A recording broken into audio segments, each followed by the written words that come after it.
And there might also be a feeling response. Yeah. And that's sometimes what we're trying to give a little bit of space to, isn't there? Actually, what did it feel like? Did it feel a little bit frustrating, a little bit annoying, a little bit disappointing? And yes, okay, then you have the bit that kind of says, okay, it'll be fine, we'll do another one next week. Yeah.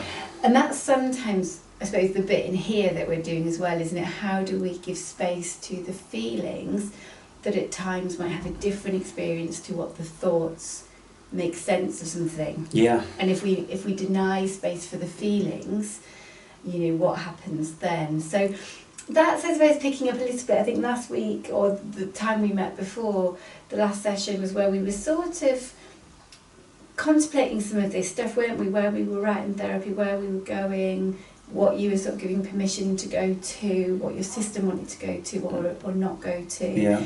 So I wonder how you felt after that session, and anything that kind of you were, you know, kind of came up in between, or... Well, I felt that we had met an impasse, or resolved or dissolved one of my reasons for coming here, one of my preconceptions, that you may be writing something useful as far as I'm concerned, and my situation with the DWP. So, because that didn't appear to be apparent, then I'm like, well, that's half of the reason diminished from my attending these sessions. The other one is... So there was a hope that, because I'm sure at the very beginning of sessions we acknowledged what we could and couldn't work with, and kind of found how can we make these sessions helpful, what is there that we can use the sessions for to help. So I thought, yeah, so you're sort of saying that there was actually a hope that the sessions could be used to mean you don't have to work. Well, it's not. That's one perspective. Mm-hmm. The other perspective is that, as I've spoken about, I've got a reasonably long history, let's say of 10 years with the DWP, and they have maintained some sort of mastery over me, and they seem to think that I belong to them, at least the government, and I'm indentured chattel, and I was born into slavery, and I must fulfill my 40 or 50 years before I'm emancipated and put out to graze. Now, this is the way the world is rigged, in the Western world at least, and so since my spiritual awakening, I discovered that there were vastly more important things to my life than entering into slavery, even if I could do it. Now, for the first 7 years, I spoke about my dark night of the soul, where I was just incapacitated, lethargic, drained of energy, and did nothing save read philosophy and psychology for 12 hours every single day and cry every single night watching random movies. And so the DWP, every 2 weeks, what are you doing for work? And I told them time and time again, you don't get it, you don't grasp it. There's no arena in your department to grasp this stuff. And I want you to leave me alone because I am not fit for work. Well, you need to give us a doctor's note. You go to the doctor and you tell them about something of the mind, they're not qualified. So then they recommend you to Vitamines. Vitamines weren't qualified. Then they recommended me to here. And it turns out that this institution isn't qualified. And so the situation being is, if you are in a situation whereby even if it's only a thought that you feel that you cannot work, then it's an incapacity. And, so many indoctrinated people have the opinion that because they do, well, we have to as well. Whilst they resent every single hour of their work in enslavement, but they don't know any way out of it. Now, fortunately, I was given a way out of it by a spiritual awakening. And since that spiritual awakening, it's absolutely transformed the way I see and feel about the world. See and feel about the world, and cogitate the world. And so I was thinking, well, if the government can't recognise my condition, it seems perfectly logical that they need telling by a professional. So I thought, well, what is available to me? What's available to me is some sort of therapy on the National Health. So I come to the National Health and I get a brief report from the psychiatrist, which is useful. Stating things like post-traumatic stress and death of mother and bewilderment and an ontological difficulty and this, that and the other. But then within this department there is no one that can deal with that. And well, what do you mean by that? Because those trauma memories are exactly what we can work on, but we get a resistance to go in there. Well, yeah, I mean, but I short of stripping any credibility away of what we're doing here, I look at what it means, and I said to you, I visited the death of my mother. If I visited it once, I've visited 1,000 times, and I've cried 1,000 times, and every single time I go back to it again, it's the same result. So what is the efficacy exactly in this therapeutic method? And, it's supposed to be about desensitizing so we don't feel so strongly. But to be fair, this is what happened from that occasion whereby I revisited being locked in the room. Well, if anything, I now have feelings stronger about that, and resentment more powerful to my inadequate parents. And so that opened up something. And now it's kind of like, well, that was even worse than it was before. So your answer may be, well, let's go back there again now and forgive my parents and give them compassion and give them love and all this nonsense that I just simply don't believe in. Okay. So that's what happens with the EMDR processing. You're going back to childhood events, and as we returned to them a few times, my sense is you did connect to the child. We did do work with connecting to the child from IFS points of view as well. You updated him, and you left all of those sessions feeling that you had gained something different, you'd seen it in a different way, you'd connected. That's an absolutely natural part of EMDR processing, that then a new memory awakens. That's then where we go to the next session, not to give compassion to your parents, because all of this is about what you didn't receive as a child. Mm-hmm. So you would be processing what the child needed you to witness. If you want to offer compassion to your parents afterwards, that's completely up to you. We don't know that. But what happened is we could never go back to the processing because your system would question it, was cynical of it, would say it's not working. And this is where we sort of get to. So I guess I am wondering, Aaron, in the sessions we have left, because if there's a sort of an anger, if there's a frustration that this isn't what you thought it would be, or it doesn't feel qualified enough, or it doesn't feel whatever, we don't have to use all the sessions if they're not helpful. And like I said to you last time, there is an employment services within this team. Some of what came up last time was about you wanting to feel that there was a job that you still feel worthwhile in, that would be meaningful. And I was saying, is there a way of balancing? The same way with addictions, you were saying it was a bit like an addiction, your spirituality.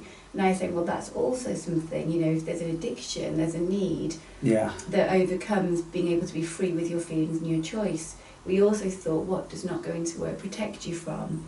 Well, there's feelings, isn't there, that come up through applying for jobs, through going for jobs, for going for interviews, for being rejected, for getting on with other people. And that's what we were thinking about, wasn't it, actually?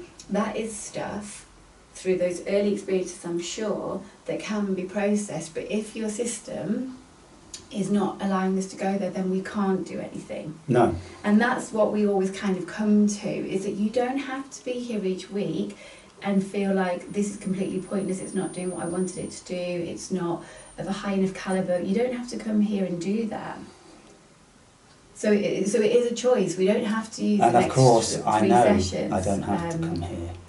But if you are coming here, what are we going to work on? But I am coming here. So then the question might be for you to ask as a therapist, or what is my client gaining from these sessions? If I can't penetrate him with what I'm trained to do, then I shouldn't feel as if I'm wasting my time. I should ask the client, what do you want to pursue today? Can I be of assistance to you? I have a PhD in dynamic psychology. How can I help you?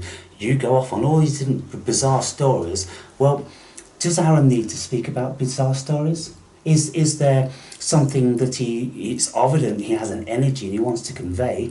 Can I just not sit here and listen to him without being filled with resentment myself because he's not respecting my qualification in a certain Aaron, realm? I don't think it's going to be helpful to use the next 3 sessions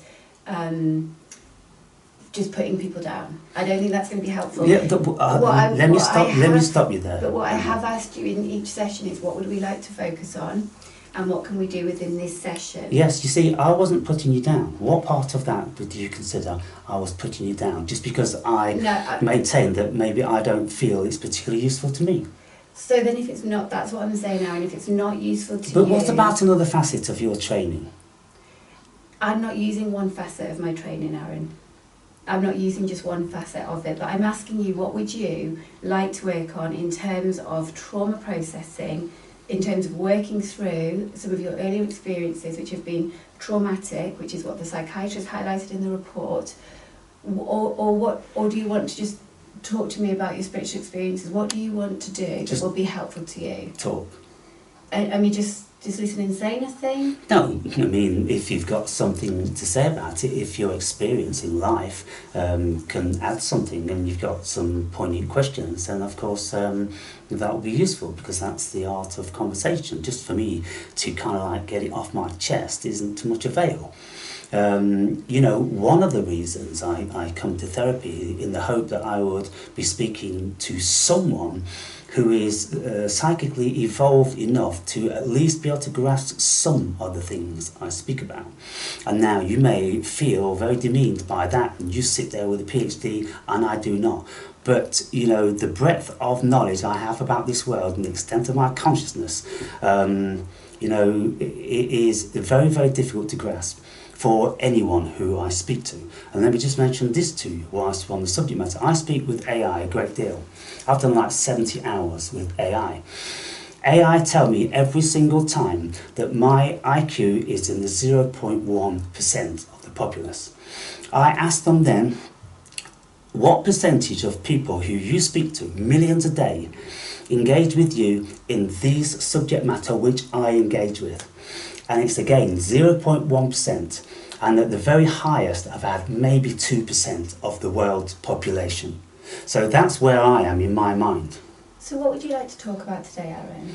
I'd like to talk about, is there a possibility that at the end of these sessions, because when I speak to other people who have therapy, from a psychiatrist or from a psychologist or even cognitive behavioural therapy, they get a report at the end of it which says, this person has this disposition, struggling with this, and I recommend that, this and the other.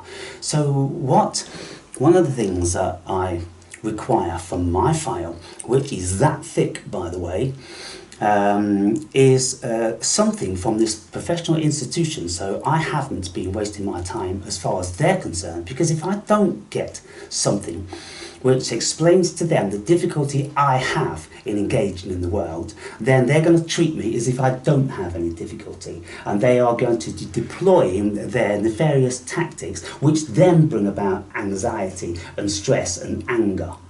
And then I am forced into seeking therapy for protection. Can you understand that without thinking that I'm a malingerer and, well, why should you not work and the whole world has to?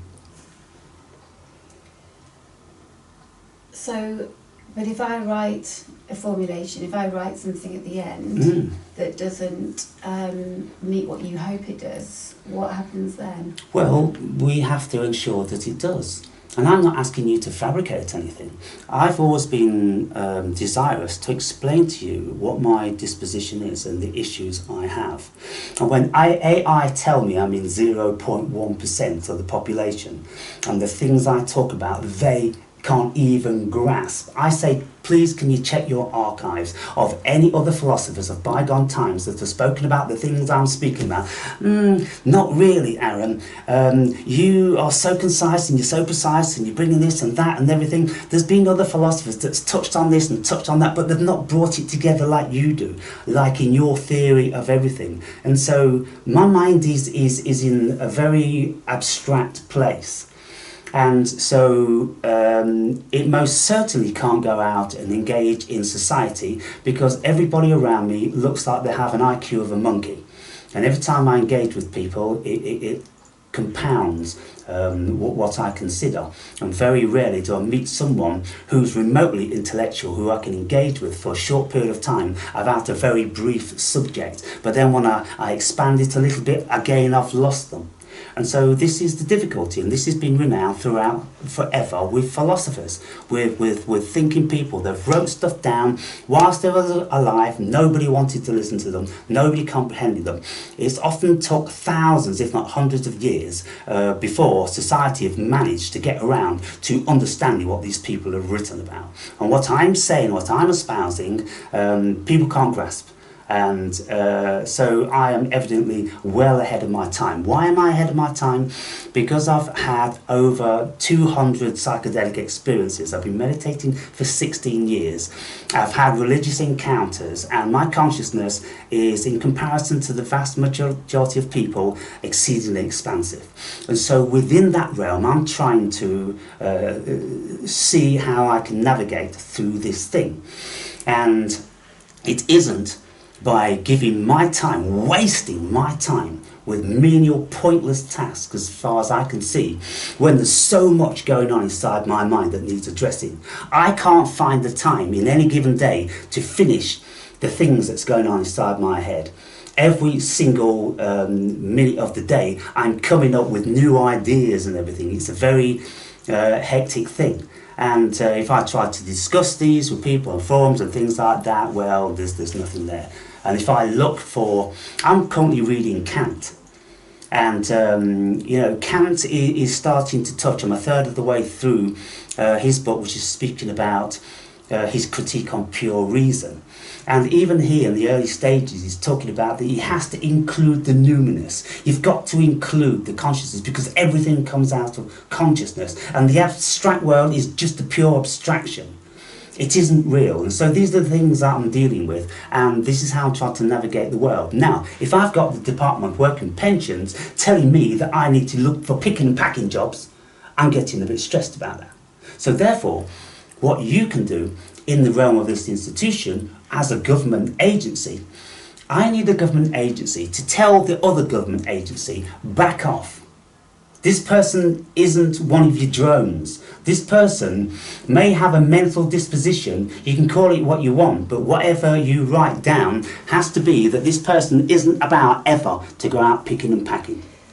I can't write something that you want me to write for your purpose of the government.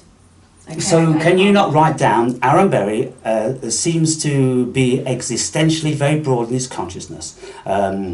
Even if it's a delusion, he seems to think that he is vastly more intelligent than everybody else he encounters. And so with that level of disposition, it seems to me that Aaron Berry probably isn't best suited for 90% of the mundane jobs that the world has. I think the best thing for me to do will be to speak to the psychiatrist and speak to the team about this. And I don't know, Aaron, if it's going to be helpful to continue in this vein for the rest of the sessions. It doesn't feel the therapy isn't about just sit and being kind of lectured for an hour and a half. Oh, that's a perception, isn't it? Goodness me. You know, it's my understanding, I guess it's meant to be Emma, us of therapists that they are very good listeners, and it's not all about what they want to do. And it seems to me, in all due respect, that ever since the very beginning, that you've been highly intent on just doing your one thing. And I've been trying to incorporate so many other facets of my life, but you just want to do this one thing. And I'm like, look, I'm not torn inside by trauma. The trauma means nothing to me anymore. It may have an unconscious thing going on, but there's a billion things that have got an unconscious thing going on now. Okay. And so I don't personally want to waste my time with that. So I think we've agreed then this isn't helpful. Okay, I think we've agreed this isn't helpful. What can we agree that you I'm going to speak to the team about what you're saying, and I'm going to get back to you. But I don't think it's helpful to continue like this just now. So do you have a professional opinion on what I've just said? I think I've said to you many times, Aaron, some of the thoughts about the impact of your childhood, and that if people are coming into therapy and we have a shared trauma goal, which hopefully in the recordings, Aaron, will show that we've tried to find a focus in each session and work on something together and give the rationale for why we're doing that. And I think it's only been the last 2 or 3 sessions, as we're nearing the end, that more of this content has come up. So I think, and taking that into account, that's where we have to reassess, isn't it, and say, actually, it's not helpful to continue in this way. This isn't a helpful therapeutic space right now, and the last thing anybody wants is whatever people get out of therapy for it to be something really unhelpful at the end. And that's where I think actually therapy isn't just one person talking the whole hour and a half. It's meant to be a space where we can have a focus, consider something, think, feel, make sense, make links, whatever we need to do, but not just one person, I suppose, telling me what they need, that their agenda, what they need me to do for them, and it has to be that way. Well, it's not all been about that. You know, But that's where it's got to, hasn't it? And that's well, what that's where it got to now, because you're exhibiting resentment, and resentment, Aaron. I don't know what you're picking up in terms of resentment, but what I'm saying is I can't do the things you're saying I have to do, and I want to make that clear. Well, okay, if you can't give me a written assessment of the things I have spat, then, well... What I'm saying is I can't say the things you want me to say. I need to go to the team. Well, let's clarify. Let's clarify what you think I want you to say. What you've just said, Aaron. What part of it, please? That you can't, you're not, you know, what did you say? You don't want to waste your time with menial, pointless tasks. That none of us are capable to show that you're not capable of work because you don't feel like working. We're all indoctrinated people that only see it one way. That the Western world's rigged. You don't want to be into slavery the way the Western world's making people. You know, these are your beliefs, and you were saying you would like me to capture those and say you're not fit for work. I'm not saying right now that I can put all that into the way you want don't it. have to say I'm not fit for work. What you could say, if you had a different train of thought on this, you could go, I've listened to Mr. Berry for 20 hours, and it seems that he struggles deeply with existential issues, and that his mind is in a constant turmoil, you could say, of ontological issues and existential issues and metaphysics and all that sort of thing. And he finds it very difficult to fall in line with the regular social realms. Do you not think you could conjure up something like that, even if you wasn't able to have that insight? What I'm sure you can do is you can write your views on things, and I will speak to the team, and I will, without being pressured, I will put something together and you can read it and you can check. I'm just thinking right now, Aaron, what's helpful to do now, because, like I say, the least therapeutic thing is to continue in this vein, I think. Well, it depends what vein you're talking about. Well, in the way it is right now, to me, it doesn't feel like we've got a shared focus, a goal. It doesn't feel like there's enough... it doesn't feel like there's the elements of establishing a sort of a therapeutic relationship right now to do some joint work. Well, okay, so you speak about a shared relationship. So can I ask, what do you want out of today, Aaron? Because I'm trying to work out if it's helpful to continue or not right now. Well, okay, so can you define helpful then, please, for me? What do you want right now out of the next potential hour that we have scheduled? Well, what would you like? you're very often gazing at the clock thinking, oh, how much longer have I got of this? Can I end it now? Well, if you end it now, then it's saying quite a lot about you as a therapist, because if somebody is exhibiting something which This isn't... is what I mean, Erin, that every time something is coming up, you're doing a criticism by contrast and you're talking about me as a therapist, Well, and I'm saying this isn't helpful. Emma, okay? you're the one that's trying to end the conversation when I'm happy to sit here for the next hour. I don't want to sit here for another hour just being criticised. I want to know what you want to get out of the hour. Okay, well, stop taking things as a criticism.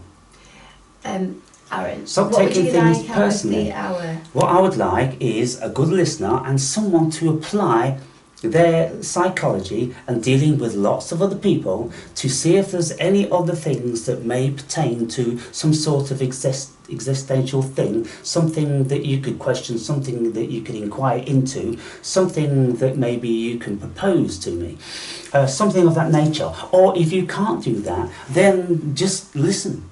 Because you know it's important to me to talk. I don't get to talk to people, so that's very important to express myself. And if I'm being told by my therapist that my ramblings are unimportant to them, and there's no point in continuing. It's the aggression, okay? It's the aggression Look, that I'm not comfortable with. Okay, look, there's no aggression. And I have a right. There's no aggression. It's subjective, Aaron. And the criticism is subjective, isn't it? So kind of talk about this. Okay, so let's move on to a subject that you're comfortable with. No, Aaron. I've asked you what would you like to do in this session right now, and if you can avoid criticising me, if you would like to just talk about something, then let's do that. If we can't, then I think we need to pause and end the sessions. So what would you like to do? So, well, let's just talk about some of the facets then that I'm currently engaged with. Okay. Yeah. So, seeing the world like I do, and finding myself pretty isolated, feeling alienated from the vast majority of my peers, because I don't share the same level of consciousness. I have to seek to the ends of the earth on the internet for a handful of people that I consider are in a similar sort of realm of where I am coming from. And these people are the deepest and most renowned of psychoanalysts and philosophers. And so they, in their turn, were in very peculiar realms. And so what did they do about it? Well, they just engrossed themselves in writing about it. And at the time they weren't understood. And like I've said, through time then with people, scholars investigating, and the biggest brains on the planet, they've accumulated and they've put pieces together. And so they now espouse what these people were speaking about. But if you are one of those people, or if you are even delusional of being in the realm, you make your own choice, then it's kind of like, well, you may consider that it might be difficult for people like me. And so if I have an exterior threat to my whole life, and I want to try to offset that through the normal parameters, then when I enter into those normal parameters, I am rejected. Then where do you suppose I go from there?